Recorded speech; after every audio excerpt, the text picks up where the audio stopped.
Disrupting Japan, Episode 95. Disrupting Japan is sponsored by Justa. Now, I've known the team at Justa for years, and I've been recommending them long before they became a sponsor. Justa is really the only recruiting site that gets bilingual startups. Whether you're looking for American engineers or Japanese sales staff or the other way around, Justa can help you out.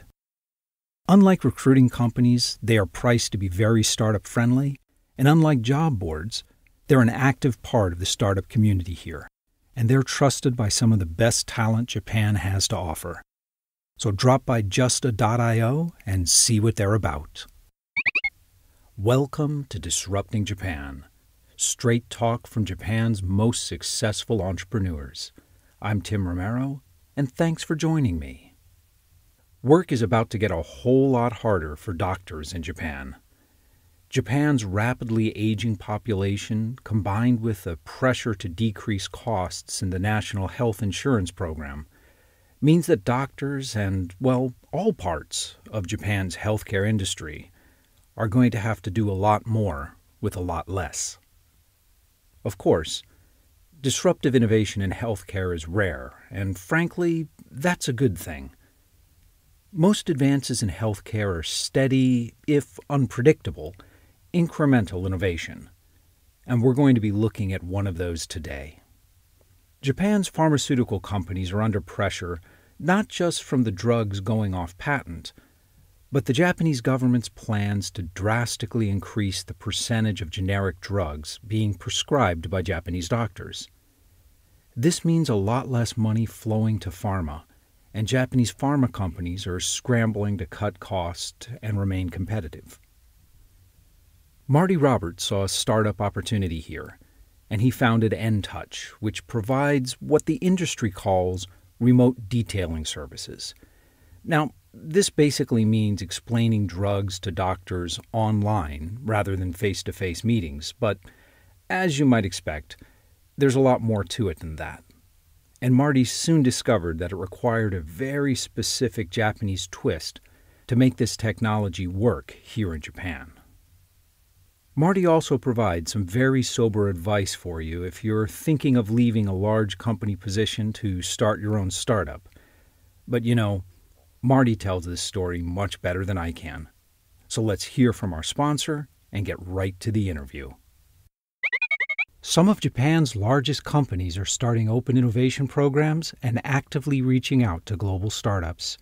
They're new at this, and that's where Crew, with two W's, comes in.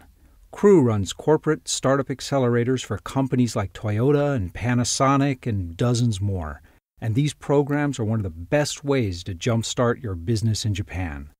Many are open to global startups, and they're completely free. Now, I've known and worked with the Crew team, and they're probably doing more than anyone to bridge the gap between corporate Japan and global startups. So drop by Crew with two W's, .me/4-startups and get started. So I'm sitting here with Marty Roberts of enTouch, a company that lets pharma reps more efficiently connect with doctors, but I know that's a really broad description, so can you explain a bit better what enTouch does? Well, you did a pretty good job there, Tim, but enTouch is focused on helping pharmaceutical companies communicate better with doctors so that doctors know about newest medicines, newest trends in healthcare so that they can treat their patients better. Pharmaceutical companies spend a huge amount of money, like $20 billion a year promoting drugs to doctors in Japan, and they do it with these really high-priced sales reps, or they're called MRs, medical reps. They're always trying to catch the doctors in the hallway in the hospital and explain to them the new medicine, and we try to flip it around and let the doctor request online for more explanation. You were describing it to me earlier, and it sounded like this unbelievably inefficient process where these reps would just basically camp out in the hospital, hoping to catch a doctor as he passes by. Yeah, and that's exactly what it is. So if you take a large pharma company in Japan, they tend to hire anywhere in the neighborhood of 1,000 or 1,500 or even 2,000 MRs. Through no fault of their own, but they spend, I would say, the vast majority of their time waiting. The problem is that doctors don't have time. So the traditional pharma model has been, well, we'll just keep pushing the information and we're going to get some time with you in the hallway for 2 minutes. But even when they catch the doctor only, even if they get him for that 2 minutes, the doctor's already thinking about his next patient. He didn't really request that information. Sure, he's distracted. It's a horrible system for everyone. In Japan, there's about 29 salespeople for every 100 doctors. Okay. Whereas in America, if I recall, there's about 9 salespeople for every 100 doctors. Or in the UK, only 2 salespeople, 2 MRs covering 100 doctors. So the ratio of MRs to doctors in Japan is nuts. So enTouch fundamentally is replacing that one-on-one camping out in the hospital interaction with a web-based interaction the doctor schedules in advance. I wouldn't use the word replacing. Okay. I would use the word augmenting. Augmenting. Right? Because there's some really large forces going on right now. So you have a super aging population, which is putting more and more pressure on doctors because the number of doctors isn't rising in response to that. They have a higher caseload, more chronic diseases, less time to talk with a salesperson. At the same time, the pharma companies, right now generics are non-branded medications, right? They make up about 60% of prescribing right now, and the government has targeted 80% by the year 2020. Is that as a cost-saving measure? As a cost-saving metric, right? Because with the aging population, we need to save costs as a society. So one way they can do that is basically encourage the prescriptions of generics and push down the branded medicines. So in response to that, the pharma companies are trying to find ways to reduce their sales and marketing costs, which is mainly their sales force. Are the doctors enTouch's customers, or are they the pharma's customers? No, so we have our own team of XMRs, right? We call them medical partners, but they're all licensed, accredited MRs.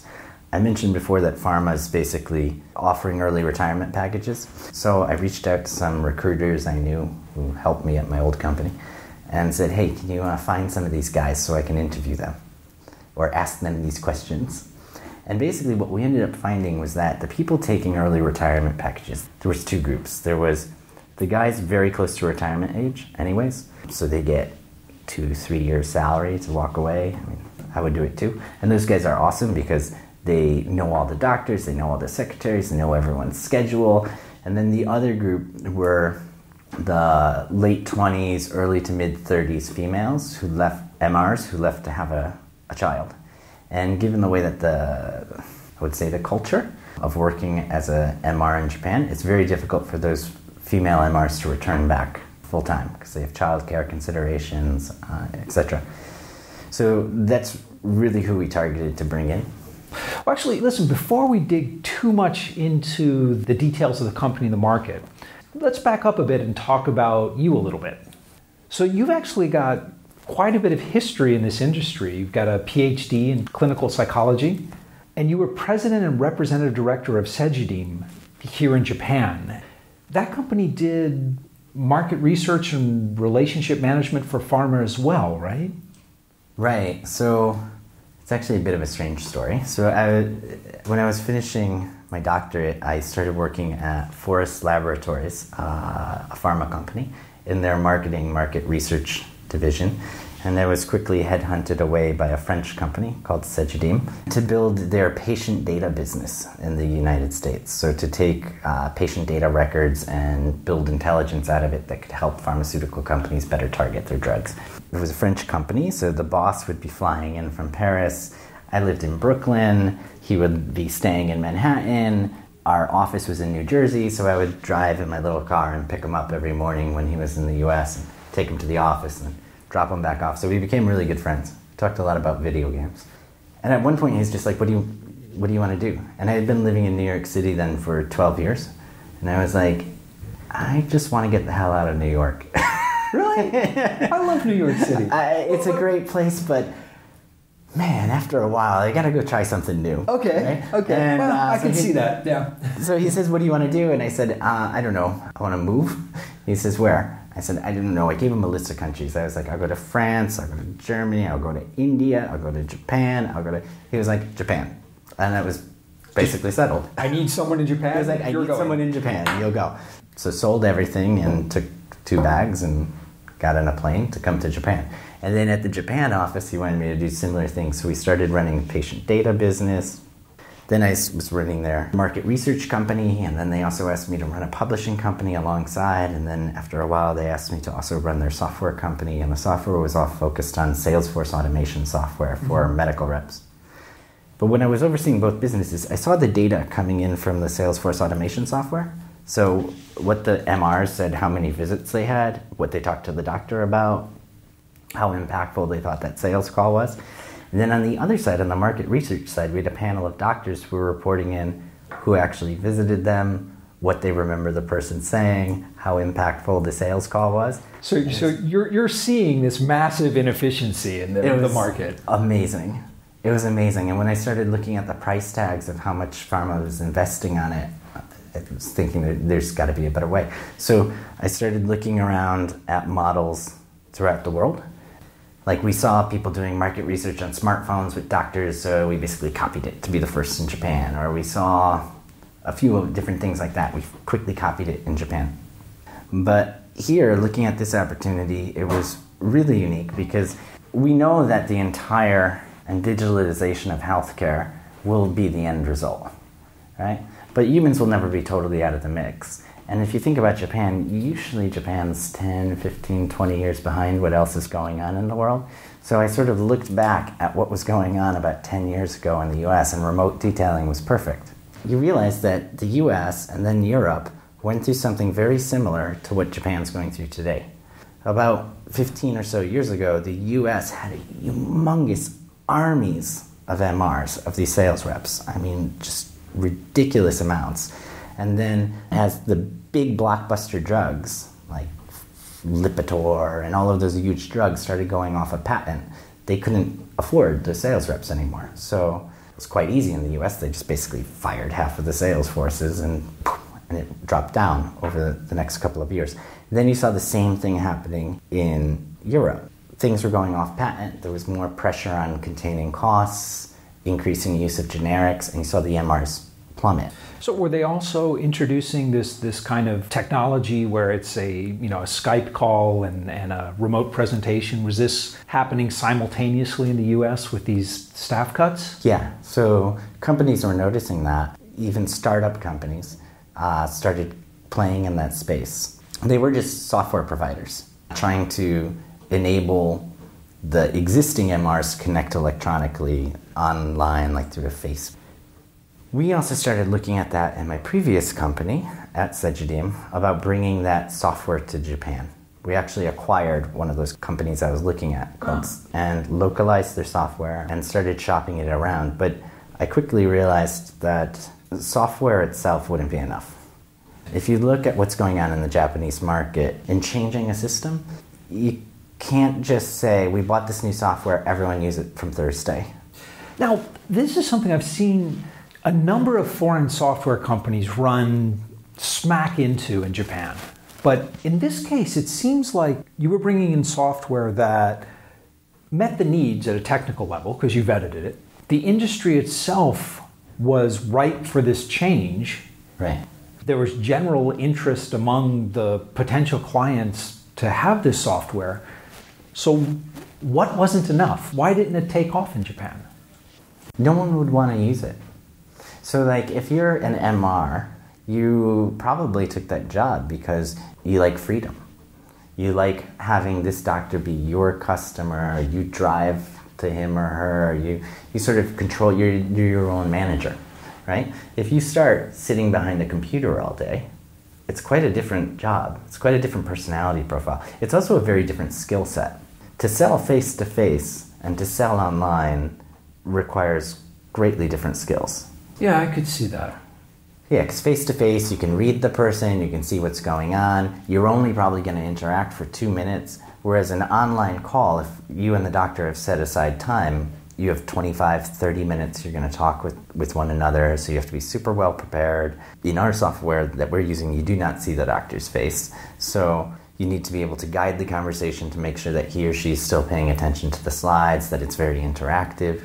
So in the early sales attempts, did you get interest from the companies and then the sales department just kind of said, no, we're not doing this, it's a non-starter here? Yeah, but I think the thing is the pharma companies needed someone to lead them out of the woods, to look at the situation a new way. Like just giving them the software. It was just too big a step for them. I think it was. So I sort of realized just selling software isn't going to work. We had to enter the market as a service provider. Instead of focusing just on the IT was actually the easy part. Well, actually, that makes sense based on those experiences, but let's take a quick little step back. Sure. So what made you decide to leave? You had a pretty solid expat package, so what made you decide to give that up and start your own company? It was really a great experience running Segedim because I was exposed to lots of aspects of business I otherwise wouldn't be. And to be honest, that I'm not particularly interested in, but you have to deal with it. For instance, HR, finance. These are things that don't particularly interest me as a person. But it was a great experience because I learned how to do it. But at the same time, I also saw frustrations in working in a global company. On one side of the business, I was spending as much time managing up as managing my own people. And that's a major waste of time. And when I realized that we had this market need for remote detailing and just providing software wouldn't be enough and that we'd have to build an entire service platform around it, that's something that requires an entire company. So it's something you knew you couldn't do within the structure of that company. Yeah, and especially because they were going under acquisition globally. Ah, okay. Right? It makes sense why you'd want to jump out on your own at that point. But you weren't a junior engineer with a great idea or something here. I imagine jumping ship at that point had to be handled a lot more delicately than others. I mean, you had a reputation in the market. You undoubtedly had NDAs, and how did you navigate that? Well, we were being acquired by a company that had 10 times more revenue than we did, right? So they won't need two presidents, so that was pretty clearly evident. The acquiring company was great, and the president of that company is a very fantastic guy, and he was very kind to me. He offered me various positions, but I didn't want to do that. I wanted to leave. So actually, a friend of mine who's a recruiter said, no matter what you're offered, just say, it feels like it might be a bit of a demotion. He's like, eventually they'll get the idea. So anyways, we negotiated a nice way out. The non-compete's a difficult one, though. I imagine so. Right? Because I was asked to sign a very general non-compete. You'll be working in the same space. I mean, of course, in Japan, legally, even if you compete, no one can come after you. Right? But still, you want to make it clean. You want to make it clean, you want to make it right. So I was just very clear in laying out, if you don't want me to join a competitor, fine, just please list the competitors I can't join. Okay. Because they can't list a new startup I haven't made yet. If you don't want me to compete against products, that's fine, just list your current existing products that I won't compete with. Okay. So it wasn't, you didn't go to them and say, this is my idea. But you just kind of said, look, tell me what you don't want me to do. I wanted laid out what I couldn't do, because then the future's open. I think that is a brilliant idea, to structure the non-compete as tightly as possible. Particularly when you're going out to start a startup and you might have to pivot 3 or 4 times. Yeah. And also, to be honest, I mean, if you're coming with an industry background, of course, one, you want to make sure that the situation is really good for all parties. But if you're going to do a startup, you also can't be in a situation where there could be any potential legal questions because of investors. Right. And how has it played out? Have they been okay with it? Once the contract's done, everyone's abiding by it, everyone's happy? Yeah. When you went out to raise funds and recruit staff, you hadn't started a company before, you didn't have a big network in Tokyo. So how'd you go about it? Yeah, that was tough, actually.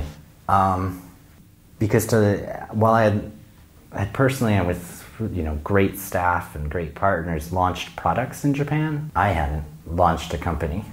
So that requires, as you mentioned, lots of things, navigating some of that legal paperwork, all in Japanese, or fundraising. So I knew that the only way I could learn is by asking and networking all over the place. I think the first time you and I ever got in contact, I just cold emailed you, Tim, saying, hey, I'm looking to raise angel fundraising. I heard you've done a good job. You know anyone?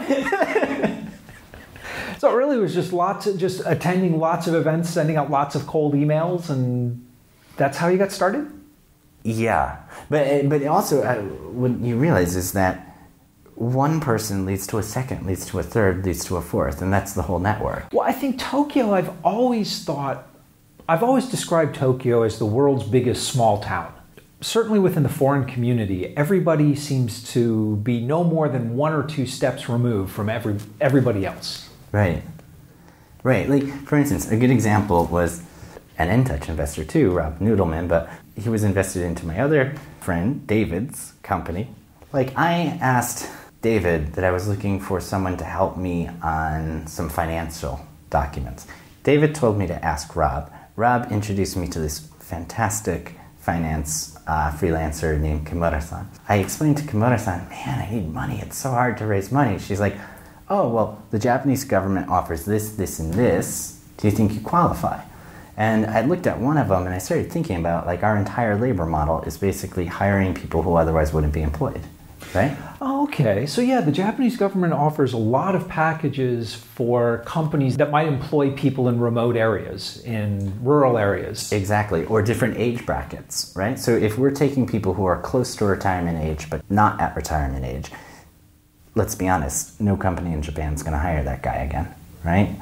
Or the female MR who has a child, let's be honest, no one's going to hire them. It's going to be tough for them. It's going to be very tough. So we approached the government, basically, the Japan Finance Corporation, and explained what we were doing. This is our business plan, this is the problem we're solving, this is how we're doing it with a unique labor force. People who otherwise won't be taxpayers, we'll make them taxpayers. Abe-san said women will revitalize Japan. We're ready to do it. Well, you seem to be checking all the right boxes. Yeah, and so, I mean, that's how we initially got funded. Really? Now, so many people I've spoken to have applied for these government programs, and most have told me they're more trouble than they're worth. They got like a couple $1,000s out of them, but you got substantive financing from these programs, huh? Yeah, we were offered Nisenman. So okay, so around $200,000. Around $200,000, 8-year non-secured loan. Not bad. No. Right? And then what you can do is, besides just the network effect, there's also then a good influence effect. When I then started pitching angels, around the time when I first emailed you saying help me out, I already sort of had that money in. So people would be like, who's your investor? And I'd be like, Japan. Right. The government of Japan. So that sort of helped, right?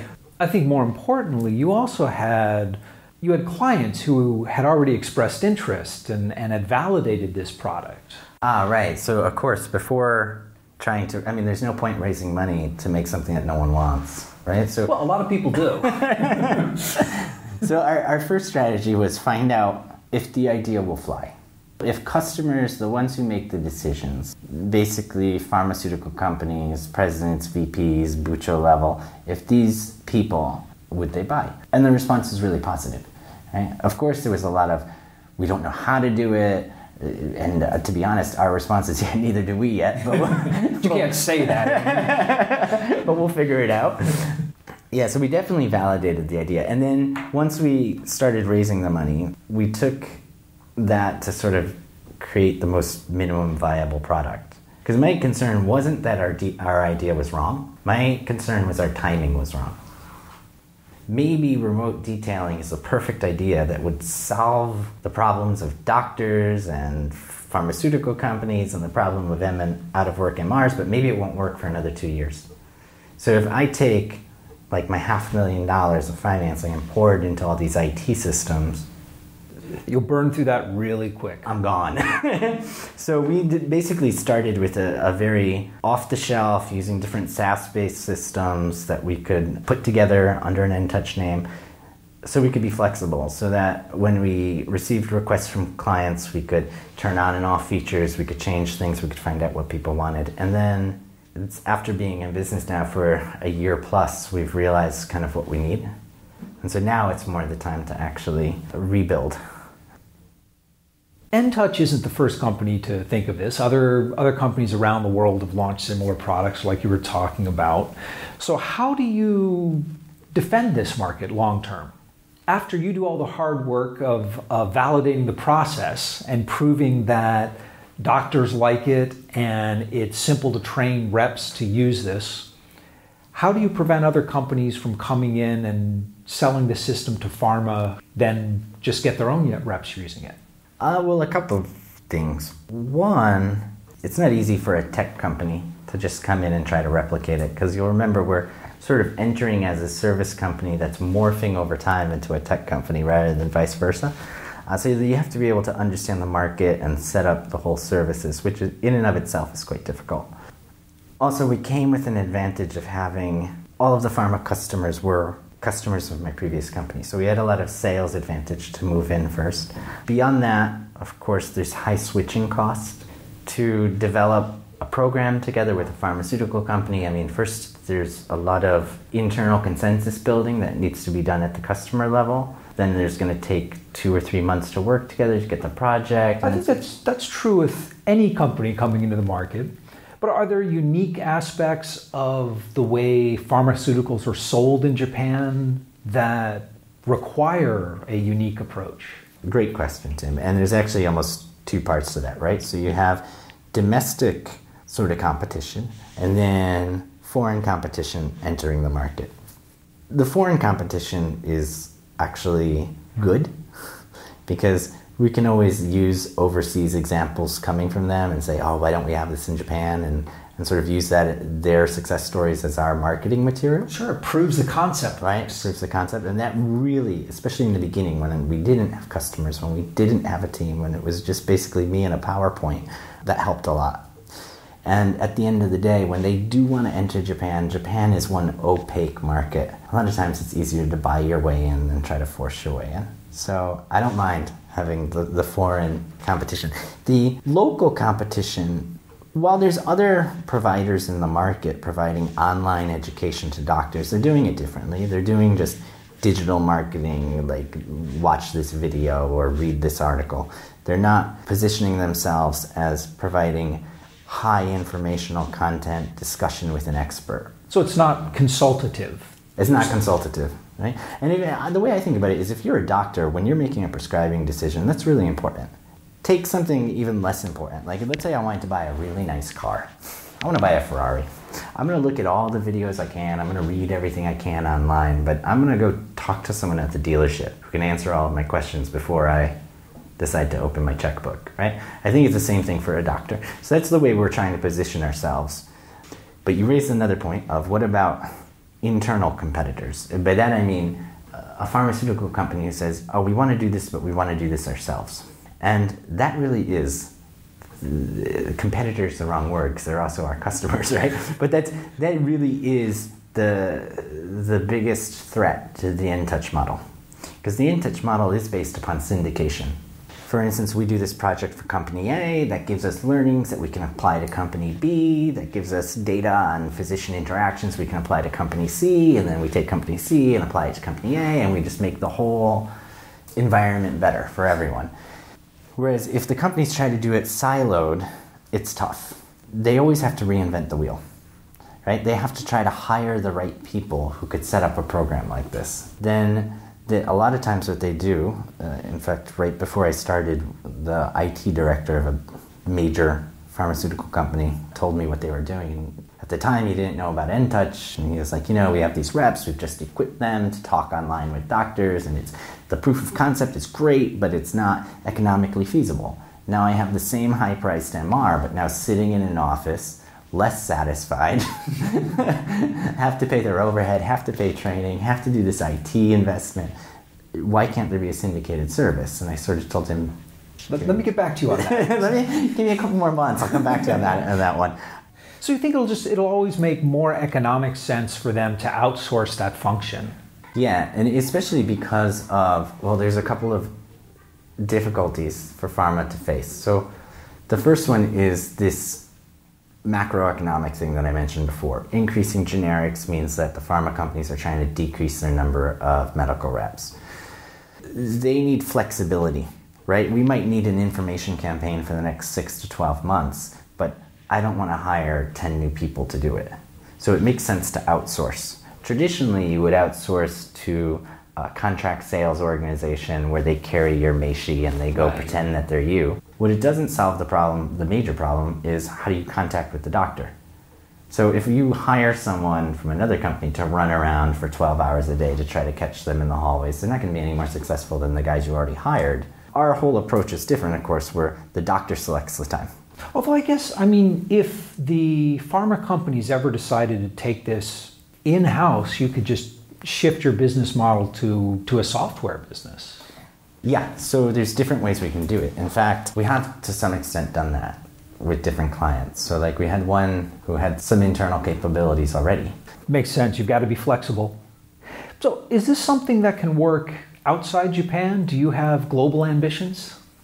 To be honest, we could do, but what I find more compelling is a vertical Japan strategy. Whereas right now we're a B2B business helping pharmaceutical companies get information to doctors. And it's good, there's a market there and we have paying customers and it's great, that's what we need to start. But what I could envision is helping start connecting doctors to doctors. So doctors want consultation with another doctor, or doctors need to understand people they can refer to, but they want to connect with that person to make sure that the other doctor won't steal their patients, basically. If you look at telehealth in Japan, it's changing. So they're recently reviewing the laws on it. Given this increasing age population, it will be very difficult to treat all of the patients in our traditional way. So do you think sometime soon we're going to see people being able to use enTouch to consult with a doctor? That's my goal. Right? Now there's some big legal hurdles that need to be changed before that can happen. Exactly. We can't promise it. But it is sort of my dream if we've timed it right.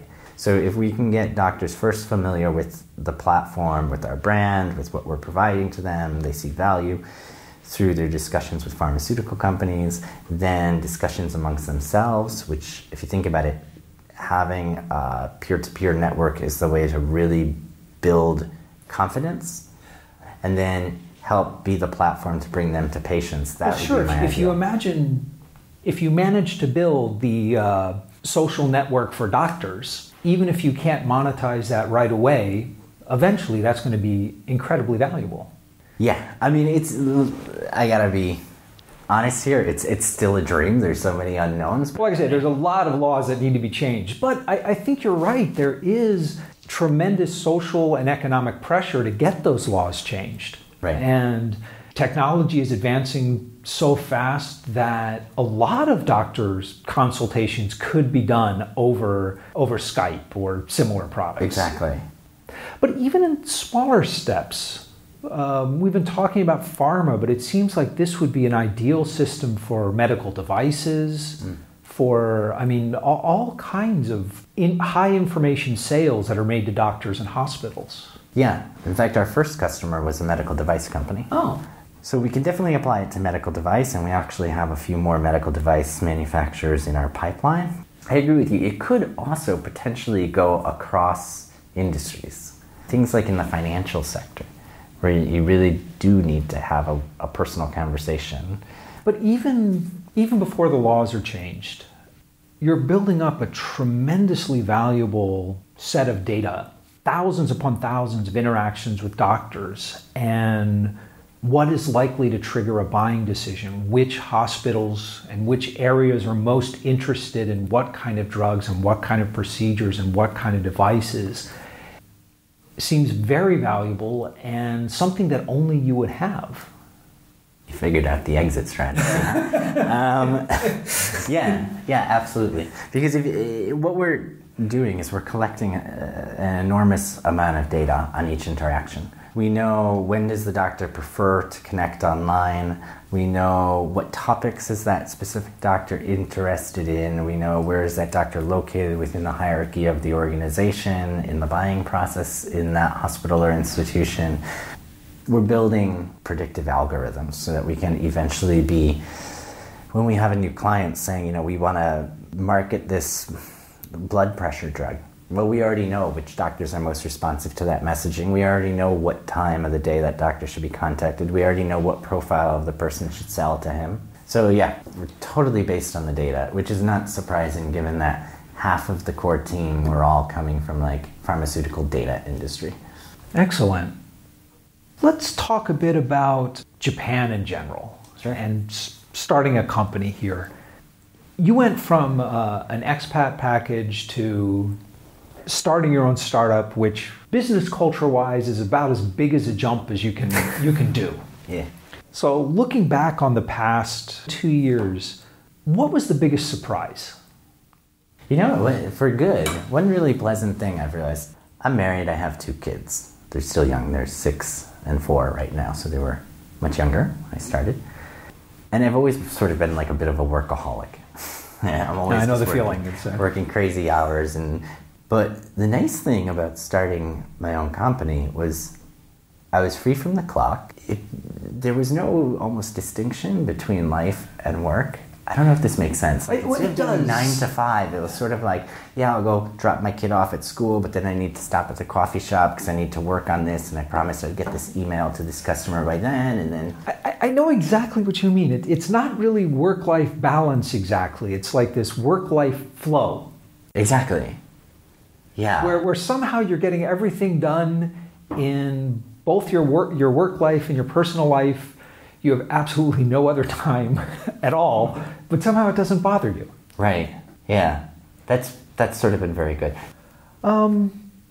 What's the best advice you could give to other foreigners who are thinking of doing the same thing, of leaving their well-paying job to follow their dream and start a startup? Oh, they should do it. Just do it? Definitely. Sounds rather impulsive. The one thing, though, of course, plan, right? And it depends on where you are in your life. If you're a younger engineer, just quit tomorrow, right? But I mean, if you're older, if you have kids, you have to plan, and because especially if you're coming from a higher level or executive position at a global firm. You got there for a reason, and you can't just walk away. You have to follow through on your responsibilities to that company. That's just the right thing to do, but you need to prepare a lot to do it. How long was your planning phase? From the time you had the itch to leave the company and start your own thing until the time you actually did leave the company and start your own thing? How many months did that take? A year and a half. A year and a half. Okay, that's some serious planning. I've had whole companies that didn't last a year and a half. I mean, part of it, though, is I already, the acquisition that was going to happen with the other company was announced. It might have been a year in advance. No, but I think that's important for people to understand. I mean, I find it surprising, but I've never done that. And I think it might be encouraging for people who are looking at their position and saying, God, I really want to do this startup, but I've got these responsibilities. To understand that, hey, it might take you a year and a half to work your way out, and that's just what it takes. Yeah, because I mean, you have a lot of responsibility, and it takes time, right? Yeah. Because you also, especially if you're going to be the founder of the startup, right? Then there's no backup, so you have to make sure that you've financially thought it through, because you know it's going to take twice as long as you initially think it will. It requires a lot of planning. Before we wrap up, I want to ask you what I call my magic wand question. Sure. And that is, if I gave you a magic wand and I told you could change one thing about Japan, anything at all, the education system, the way people think about risk, anything, to make things better for startups here, what would you change? To be honest, the one thing that I would want to change is the childcare system. Okay, how so? So, like, when I started enTouch, I was hiring an awful lot of late 20s, 30s female MRs who had young kids. And, of course, we need them to work from home environments, so we needed to basically find a way, how can we support them? How can the kids be taken care of while the mother works for 3 hours? I researched it for about a month, about all of the different babysitting services in Japan, all of the different community services, how much everything cost, what the waiting lists were like, and it's a nightmare. Oh, that's true. I guess even if these women are working from home, they can't have their kids screaming in the background while you're, yeah, okay. Exactly. So it took us a long time, and I ended up creating a child care policy for enTouch, which is actually a really attractive thing for a lot of the moms. We finally, after about a month, figured out ways that we could support these really talented women so that they could contribute to enTouch.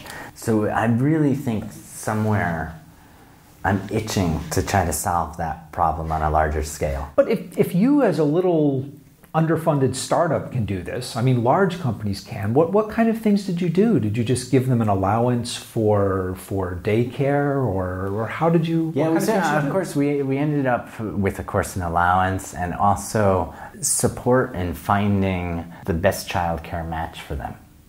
We did everything from looking at existing government programs or existing neighborhoods sort of areas where the child could be kept, but then also trying to help them figure out how to transport the child back and forth. We explored all different ways, and what we ended up doing is basically helping each female employee figure out what would work best for her. It was a lot of work, but it was really interesting to do, and it really makes recruiting these talented women much easier. Why do you think most companies don't do that? I mean, it is a lot of work, but it's not crazy amounts of work. I don't know. Your greatest resource is your employees, right? Or the people contributing to the business. So you need to focus on them. That particular demographic, young mothers in Japan, is one of the most underutilized resources this country has. Absolutely. Ridiculously so. Especially because as people are delaying having children, and women are attaining higher levels of education and gaining some work experience, and then they're having a child and then they drop out of the workforce. You just took half of your best and brightest and totally underutilized. After hopefully everything goes great with enTouch, we're a big success, that's what I want to do next. Let's look into that problem. So if I had a magic wand, I'd fix it now, but if I don't have a magic wand, we'll create a new startup to fix that in 5 Fix it the hard way. Yeah. Excellent, Marty. Thanks so much for sitting down with me. Sure. Thanks so much, Joe. That'll be good. And we're back.